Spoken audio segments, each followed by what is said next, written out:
সম্মানিত এলাকাবাসী, আপনারা যদি আমাকে ভোট দিয়ে এইবার নির্বাচিত করেন, আপনাদেরকে আমি নিরাশা করব না, এমন উন্নত করব যে জায়গায় আপনারা গাড়ি দিয়ে যেতে পারতেন সেই জায়গায় আপনারা নৌকা দিয়ে যাবেন। কথা বলেন ঠিক কিনা? তো আপনারা হোপলেস হবেন না, আমি আপনাদেরকে আশার আলো জ্বালিয়ে দেবো।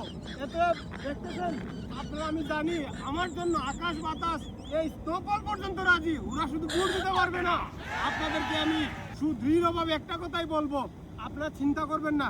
এই যে আমার পেছনে আমার ভাই আছেন, এই ভাই বলছেন বুট একটা না, দরকার পড়লে নিজেই 100 দিবেন, দিনের বুট রাতে দিবেন, তাও সমস্যা নাই। কথা হচ্ছে এইবার নির্বাচনে পাস করতে হতে হবে। কথা বলেন ঠিক কিনা? এখন আপনি একটু ঘুরে দেখাইতে পারেন আমার যে দর্শকদেরকে আপনি দেখান কি অবস্থা।